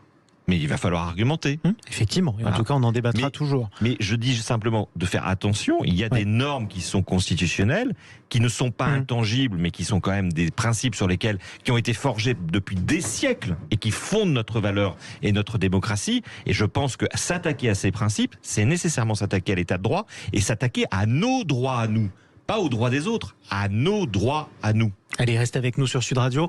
Les vraies voix qui reviennent dans un instant. 0826 300 300. Vous êtes malade? Vous êtes patient? Vous êtes médecin? Vous avez tous la parole. Est-ce que les médecins sont assez bien payés? On en parle dans un instant. Les vraies voix de l'été Sud Radio. 17h-19h. Jean-Marie Bordry. Jusqu'à 19h sur Sud Radio, on retourne chez le docteur. Non pas le cabinet médical de Gérard Klein sur les routes de l'été, c'est comme ça qu'il parle de la salle d'attente avant des gens qui vont prendre la parole dans son émission chaque jour entre 10h et midi sur Sud Radio. On parle du train de vie des docteurs, on parle surtout de leur niveau de vie, tout simplement, le pouvoir d'achat des médecins. Est-ce qu'un médecin est suffisamment bien payé? Question très importante qu'on va aborder avec notamment nos vraies voix Nicolas Corato et Fanta Berreté. Tout de suite, c'est le coup de projecteur. Les vraies voix Sud Radio, le coup de projecteur des vraies voix. Coup de projecteur sur la fronde tarifaire des médecins généralistes qui changent leurs tarifs pour montrer à l'assurance maladie qu'ils ne gagnent pas assez bien leur vie. On va en parler tout de suite avec notre invité qui nous rejoint et qu'on accueille avec plaisir. Bonsoir à vous, Xavier Grang. Bonsoir à tous. Soyez le bienvenu sur Sud Radio. Vous êtes médecin généraliste, vous êtes à Nancy, vous êtes vice-président du syndicat MG France. Alors on a posé la question de la manière la plus basique qui soit, pardonnez-nous, mais c'est important aussi parfois d'être concret sur cette question. Est-ce qu'il faut augmenter les médecins? Puisque c'est comme ça qu'on peut l'expliquer. D'abord, j'aimerais qu'on revienne sur la fameuse fronde tarifaire des médecins généralistes. Concrètement, ça se manifeste comment aujourd'hui, la fronde de certains de vos confrères? En fait, ça vient des dernières négociations qui avaient eu lieu avant l'été, qui ont été un échec, où depuis la convention de 2016, le tarif du médecin est bloqué à 25 €. Pour la consultation. Pour les consultations. Et puis, donc il n'y a pas eu d'augmentation substantielle, sauf, on nous a augmenté d'1,50 €, ou alors on nous proposait 30 €, mais il fallait diviser la profession parce que c'était soumis à plus de travail, plus de contraintes, ce que notre syndicat MG France a absolument refusé. Donc les médecins aujourd'hui discutent avec l'assurance maladie, voudraient discuter avec l'assurance maladie, mais ces discussions sont au point mort, c'est ça ? Alors, c'est pas une discussion, c'est-à-dire que, en tout cas pour ce qui est de notre syndicat MG France, on a des lignes rouges, on a des demandes spécifiques avec non seulement une rémunération, une reconnaissance de notre travail, pour revenir à la table des négociations. Alors, question assez pratico-pratique avant de donner la parole à nos vraies voix qui pourront vous interpeller. Quand un médecin augmente de manière arbitraire le montant de sa consultation et qu'il le fait publiquement, effectivement, pour montrer à l'assurance maladie qu'il n'est pas d'accord avec le montant qu'il est censé donner, est-ce qu'il a le droit de faire ça ou est-ce qu'il prend un risque ? Alors, le médecin qui fait ça, tous les médecins sont conventionnés, donc ça veut dire que c'est soumis à un remboursement. Et à partir du moment où vous faites un déplacement pour exigence dans le règle de l'art, vous avez le droit. On a le droit de faire un déplacement ou alors un acte non conventionné. À partir du moment où on est clair avec le patient. C'est-à-dire les conditions. C'est-à-dire que un déplacement pour exigence, c'est une demande qui n'est pas conventionnelle, qui n'est pas habituelle. Par exemple, si vous dites, faut me voir tout de suite, si vous avez une exigence particulière, c'est le terme. Donc ça peut pas être soumis à une question d'être, que ça soit quelque chose d'habituel, si vous voulez. C'est ça. Et, voilà. Sauf que ceux qui augmentent arbitrairement le montant de leur consultation ne le font pas dans ce cadre-là, on est d'accord ? Ceux qui alors ça, je ne sais pas, ça c'est soumis à votre interprétation. Nous, mais quand j'entends dire, alors j'essaie d'interpréter les signaux qu'on m'envoie, les signaux de fumée de vos confrères, mais quand j'entends dire qu'il y a un bras de fer entre certains médecins frondeurs et l'assurance maladie, et donc que dans le cadre de ce bras de fer, certains médecins frondeurs augmentent leurs tarifs, je présume que c'est pas parce que leurs patients sont venus en disant qu'ils avaient besoin d'être vus tout de suite. Non. Donc non, mais s'ils le font d'une manière systématique, on est bien d'accord. C'est pas quelque chose qui est relatif à l'entière. Donc ils prennent un risque. Et vous l'encouragez pas en plus ce genre de pratique, si ? Nous on comprend tout à fait les médecins qui sont à bout, puisque je vous rappelle que depuis 2016 notre tarif n'a pas bougé. Quand vous voyez qu'un ostéopathe demande 50 €, qu'un marabout demande 60 € et que nous on reste à 25 depuis 2016, vous comprenez que les médecins sont à bout et que tout augmente, toutes les charges, mais pour tout le monde, c'est pas spécifique aux médecins, j'entends bien, mais que on décourage, au-delà de ça, ce qui est grave, c'est qu'on décourage les jeunes à faire médecine, puisque maintenant il faut 10 ans pour être médecin généraliste. Et puis on n'entend plus, on dégorge les médecins parce que les charges augmentent. Comme pour tout le monde, effectivement. Et c'est pour ça d'ailleurs qu'on a voulu l'intituler comme ça, ce débat, parce que c'est un débat intéressant. Justement, est-ce que 25 € la consultation, c'est assez cher payé? On peut le dire comme ça. Alors vous parliez effectivement des médecines non conventionnelles. Ça peut être le magnétiseur ou autre chose qui coûte beaucoup plus cher pour une rencontre. Oui, vous avez raison d'ailleurs de me reprendre sur ce terme. Mais ce que je veux dire par là, c'est que c'est pas remboursé.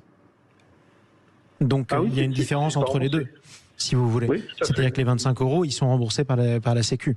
Donc c'est une nuance. Mais débattons-en justement. Est-ce que 25 € pour une consultation, c'est assez cher payé? Tiens, Nicolas Corato. Oui. Qu'il y ait un débat sur le niveau de rémunération des médecins libéraux, c'est normal, et moi je souscris à l'idée qu'il y ait ce débat. Je suis un peu plus réservé sur les arguments et sur les modalités d'action des médecins. Je rappelle quand même qu'en France, l'activité des médecins libéraux est solvabilisée par la sécurité sociale. Et la sécurité sociale, c'est quoi? C'est le fruit des cotisations sociales, c'est-à-dire c'est la contribution des travailleuses et des travailleurs de ce pays sur leur fiche de paye, pour avoir un système de protection sociale maladie qui encadre l'ensemble de la population française.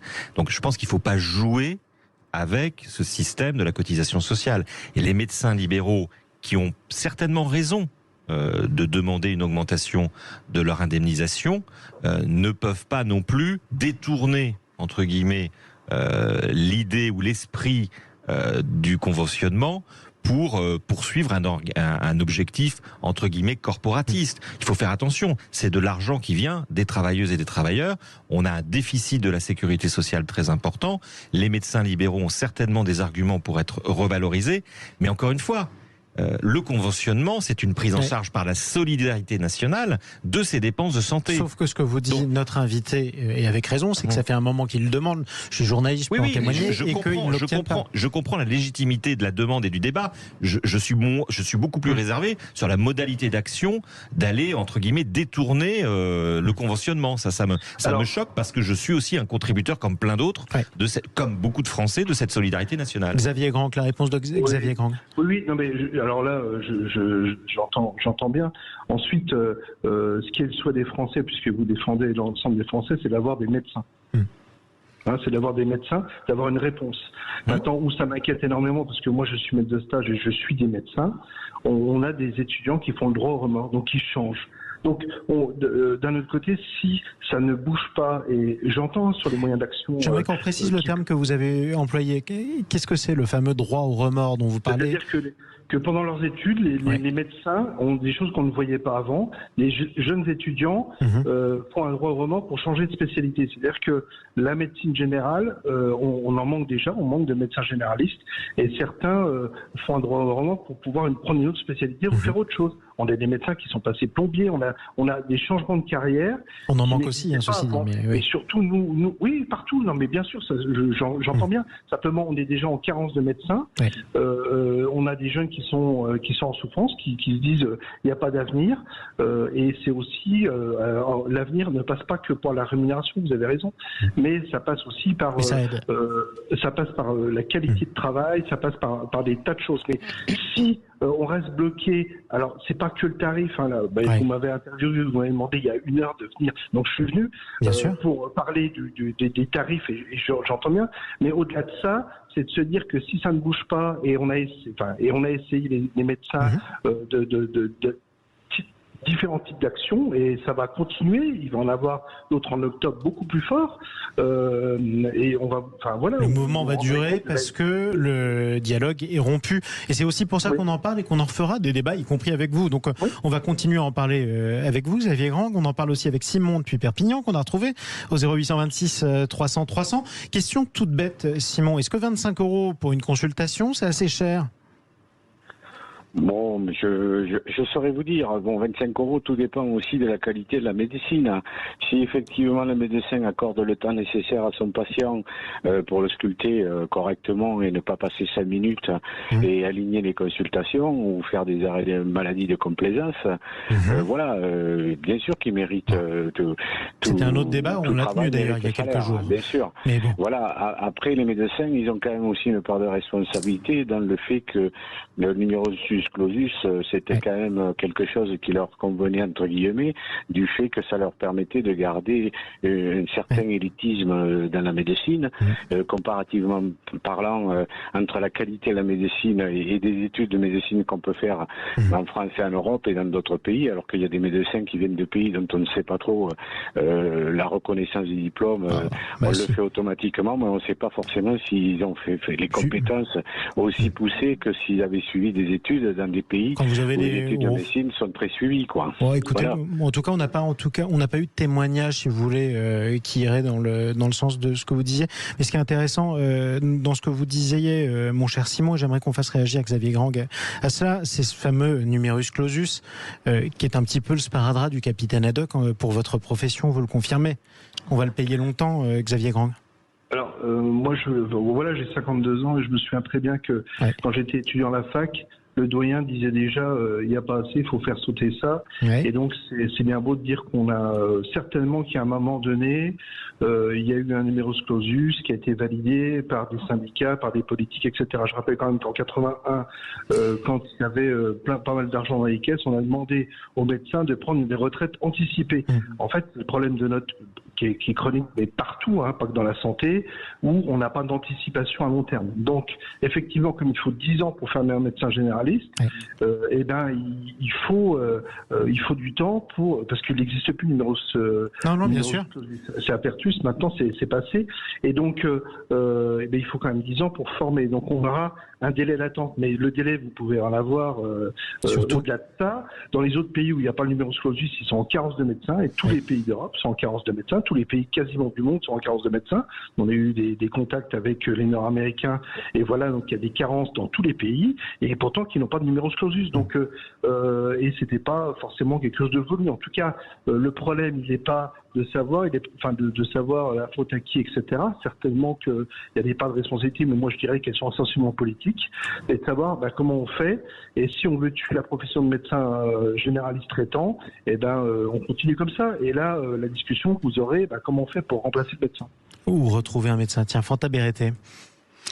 Écoutez, moi je suis de la commission des affaires sociales, donc qui traite notamment de ce point-là et d'autres points. Donc j'entends très bien la question en fait, puisqu'on se la pose dans tout plein d'emplois aujourd'hui, que ce soit du domaine de la santé ou sur d'autres métiers. Donc on se pose la question, ça c'est une chose.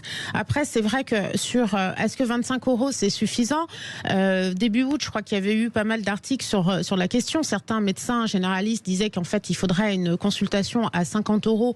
Donc je suis pas médecin, donc je veux pas dire c'est trop, c'est pas assez. Moi, ce qui me parle, c'est qu'effectivement, est-ce que quand on est dans une grande ville à Paris, qu'on a un cabinet qui est logé dans le 15e arrondissement, et quand on est en ruralité, qu'on a un petit cabinet, qu'on se déplace, est-ce qu'on travaille de la même manière, voilà. C'est comme la différence entre les maires. Est-ce que le prix de cela est le même? Est-ce que on a des médecins qui, comme je me souviens du médecin de famille de mes parents, docteur Créticos, qui malheureusement doit être décédé depuis des années, prenait quasiment 35 minutes par patient à l'époque. On avait très peu besoin d'aller voir un spécialiste ensuite. Donc aujourd'hui, moi, depuis que je suis parisienne, en fait, j'ai des visites qui durent à peine 10 minutes, et si j'ai mal à la gorge, on ausculte ma gorge et c'est tout. Et je voudrais simplement, pour que les choses soient très claires, dire que le ministre, donc le nouveau ministre de la Santé, Aurélien Rousseau, a bien précisé qu'il allait envoyer donc une nouvelle lettre de cadrage qui a vocation à venir encadrer les discussions entre donc les syndicats de médecins et la caisse d'assurance maladie, de façon à ce que les négociations reprennent. Donc c'est dans ce cadre-là, et effectivement l'augmentation de 6%, donc qui représente les 1,5%, c'est au cas où les négociations n'aboutissent pas. Donc je pense qu'entre 25 € et 50 €, il y a peut-être matière à discuter. Voilà. Mais par contre, ce que je ne voudrais pas, c'est qu'on prenne les Français quelque part en otage, parce que c'est un petit peu devenu la discipline aujourd'hui, pas que sur ce thème-là. La réponse du docteur Xavier Grand dans un instant. Avance à 0826 300 300. On file à Agde, d'où Patrick nous appelle au 0826 300 300. Alors on entend, il y a peut-être des chutes d'eau à Agde, parce qu'il y a beaucoup de bruit autour de vous, mon cher Patrick, ou alors vous êtes sur le bord de la route où il y a du vent. Je ne sais pas si vous nous entendez, Patrick. Oui, je vous entends, là, je suis sur le bord de la route. Ceci explique cela. Soyez prudents quand même. Éloignez-vous de la route si on roule très fort à côté de vous. Vous vouliez revenir justement, et vous, ce que vous dites, c'est que c'est aussi un problème d'organisation des soins, c'est-à-dire... Moi, je pense qu'il vaut mieux se concentrer sur l'organisation du travail de médecine en France plutôt que de la revalorisation des 25 €. Je m'explique que depuis un quart de siècle, il y a un changement dans la médecine du travail, notamment avec le numerus clausus, la diminution, mais aussi par la féminisation du travail. Et les jeunes n'ont pas la même vision que leurs aînés du développement de la médecine. Et ça, c'est quelque chose qui nous remonte effectivement très souvent. Vous avez raison de le souligner. Tiens, on va en parler avec notre invité. Merci beaucoup, Patrick, de nous avoir appelé au 0826 300 300 depuis Agde.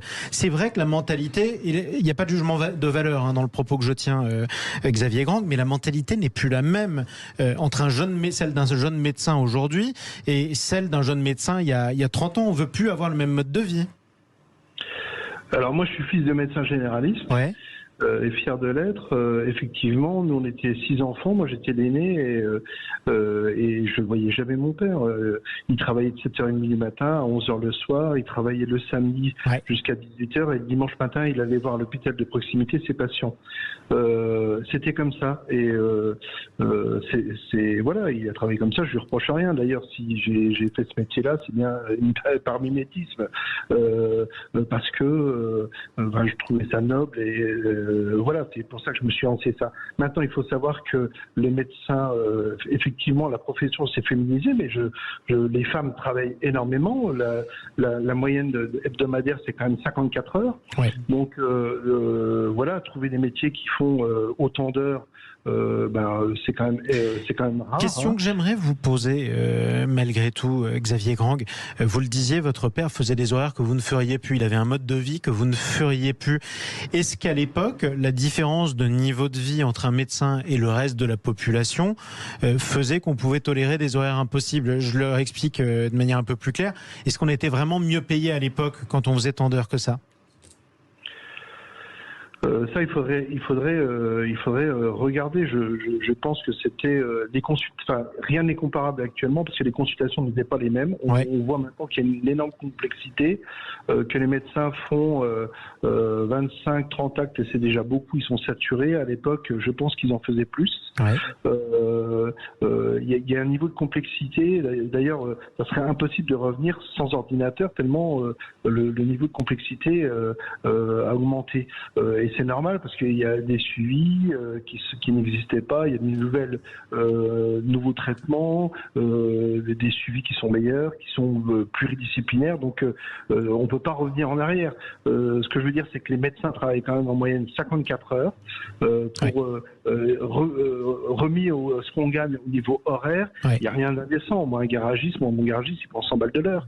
Donc 25 € la consultation. Moi, je vois une personne toutes les 15-20 minutes puisque j'ai une pause toutes les heures, donc j'en prends un tous les quarts d'heure et j'ai une pause d'un quart d'heure. Voilà, en gros, c'est la moyenne, c'est à peu près 20 minutes. Et comme je les passe, en gros, c'est à peu près 20 minutes. Il n'y a rien d'excessif. D'ailleurs, nos patients nous le disent tous. 25 €, c'est sous-payé. Le problème, ce n'est pas effectivement, c'est un problème de rémunération, c'est un problème de ras-le-bol, de reconnaissance et de qualité de travail aussi voilà. Merci Xavier Grang de l'avoir dit en tout cas sur Sud Radio. Un mot de Nicolas Corato. J'avais une question mais très courte. Est-ce que vous ne pensez pas que le débat aussi c'est l'avenir du modèle libéral de la médecine de ville? Il y a des maisons de santé voilà. Qu'est-ce que vous pensez par exemple de l'expérience des maisons de santé? La réponse en quelques mots, Xavier Grang. Les maisons de santé, c'est libéral. Oui, c'est vrai. Oui, mais les maisons de santé, c'est les centres de santé, peut-être que vous voulez dire. Oui, pardon, les centres de santé, excusez-moi. Oui. Ouais. Alors, les centres de santé, pour avoir étudié le phénomène, c'est déficitaire dans quasi tous les cas. Et donc, en fait, c'est pas un modèle viable. Vous savez quoi? On va refaire un débat parce que vous êtes très nombreux en plus à nous appeler à chaque fois qu'on parle de la médecine au 0826 300 300. Mes excuses notamment à Gérard qui disait le vrai problème, c'est les déserts médicaux. Ça, là-dessus, tout le monde est d'accord de toute façon. Est-ce que la France va devenir un désert médical? Promis, on va en débattre. Ça, c'est une promesse que je vous fais à vous tous qui nous écoutiez sur Sud Radio. Merci à vous d'avoir pris la parole ce soir sur Sud Radio. Xavier Grang, médecin généraliste à Nancy, vice-président du syndicat MG France. Les vraies voix touchent presque à leur fin, mais pas complètement. On va se retrouver dans quelques instants avec Fanta Berete et Nicolas Corato et on va vous proposer une très belle idée de sortie. Vous allez voir. 26 août, info sur aldi.fr. Les vraies voix de l'été Sud Radio, 17h-19h, Jean-Marie Bordry. Dernière ligne droite pour les vraies voix de l'été sur Sud Radio avec Fanta Bérété, Nicolas Corato. On file tout de suite dans un endroit magnifique comme tous les soirs à la même heure. Cette fois-ci, on part dans le Gard. On va en direction de Saint-Chapt. Retrouver Guy Chanéac. Bonsoir à vous. Bonsoir. Soyez le bienvenu sur Sud Radio, adjoint au maire et adjoint des festivités, poste ô combien stratégique en cette période de l'année, adjoint des festivités de Saint-Chapt. Vous avez été en plus pendant 45 ans. Quel CV quand même, président du comité des fêtes. Si on vous donne la parole ce soir, mon cher Guy Chanéac, c'est qu'on parle des fêtes votives de Saint-Chapt. Qu'est-ce qui se passe en ce moment ? Ben là, en ce moment, alors, vu les intempéries qui sont atroces question canicule, oui. Nous avons supprimé le mardi les jeux gonflables des enfants. Mais bon, ce soir, il va y avoir une abrivade quand même. Bon, puis après, bon, c'est le mercredi. Alors le mercredi, ça sera une journée à l'ancienne. Ouais. Et alors, avec le comité des fêtes, dont mon neveu est le président, Monsieur Gandon, nous sommes pour les traditions, vous savez. Ouais. Alors nous avons construit cet hiver un pays au bord du Gardon. Il y a 5 hectares. Et là, les gens vont pouvoir découvrir, comme il se faisait à l'époque, ils vont pouvoir découvrir le tri des taureaux qui vont arriver aux arènes. Parce que vous savez qu'à l'époque, les manades triaient les taureaux en Camargue, et comme il n'y avait pas de camions, de voitures, ils menaient les taureaux pour les courses dans les villages, ce qui représentait 2 ou 3 jours de parcours. Hein. Oui, donc nous avons voulu retracer ça tous les jours, tous les matins, les gens, le public pourra venir dans ces prés, voir le tri des taureaux. Et sur quels critères d'ailleurs ils sont triés ces taureaux ? Ben, alors oui, vous savez où il y a le troupeau, et le manadier, il trie les 4 ou 5 taureaux qui vont parcourir la brivade. Oui. Vous voyez ? On rappelle d'ailleurs la définition du terme que vous venez d'employer pour tous ceux qui ne sont pas de votre région, voilà. C'est-à-dire... Voilà, ben, la brivade veut dire que ça arrive. Oui. Oui. Ça arrive, c'est comme ça on dit. Ça arrive. Et voilà, ils arrivent. Ça veut les taureaux arrivent, c'est ça que ça veut dire. Et la bandide qui se déroule le soir, ça veut dire le contraire. Ils s'en vont, vous voyez. La bandide, c'est quand ils repartent. Voilà. Et c'est exactement ce que vous allez faire vivre avec ce cycle des fêtes votives à Saint-Chapt toute la semaine. Vous avez de la chance, vous avez un aficionado autour de la table, Nicolas Corato. Je ne suis pas un aficionado, mais je suis contre l'interdiction. Je pense qu'il faut effectivement préserver ce moment. En tout cas, moi, je respecte cette tradition ininterrompue taurine sur certains territoires de notre République. Et en tout cas, on sent que c'est important pour vous aussi. C'est pour ça qu'on était ravis d'en parler avec vous, Guy Chanéac. Un conseil, le moment préféré pour vous cette semaine, votre moment préféré, si vous avez un conseil à donner aux touristes. C'est-à-dire que demain, il va y avoir une grande course que nous avons. C'est moi qui l'ai fait. J'ai décalé à 18h au lieu de 14h. Il fera moins chaud, vous avez raison. Avec la chaleur qu'il fait. Et il va y avoir, alors oui, c'est une histoire un peu de famille, ici, la passion. Il va y avoir un hommage, c'est mon neveu qui l'a décidé, à mon père qui est décédé le 2 octobre 2022. Et ça, c'est quand même une attention touchante. Voilà. Et mon père a créé la fête votive de Saint-Chapt en 1945, après la guerre. Ça, c'est une belle histoire d'héritage que vous nous aurez raconté, c'était assez touchant. On vous souhaite de belles fêtes votives à Saint-Chapt, Guy Chanéac. Merci beaucoup d'être intervenu ce soir sur Sud Radio. Belle fête aux habitants de Saint-Chapt. Saint-Chapt. Merci à vous. Je rappelle que vous êtes adjoint au maire et adjoint des festivités de Saint-Chapt dans le Gard. Merci à nos vraies voix de nous avoir accompagnés ce soir. Merci Nicolas Corato, fondateur du think tank Place de la République. Merci à vous, Fanta Bérété. Merci beaucoup. Député Renaissance de Paris. C'est la fin des vraies voix, mais on se retrouve demain à 17h. Évidemment, faites attention, il fait très chaud. Il va faire chaud cette nuit dans beaucoup de départements de France. Ouvrez les fenêtres, aérez-vous et prenez soin des plus fragiles. C'est le plus important. Tout de suite, place aux routes de l'été. On retrouve notre ami Gérard Klein sur Sud Radio. À bord de sa DS, elle est plus jaune, mais elle est quand même très belle. Il vous emmène dans le Pays Basque à la rencontre, à la découverte plutôt de la plus grande grotte de France. Vous allez voir, c'est spectaculaire. À tout de suite. Sud Radio.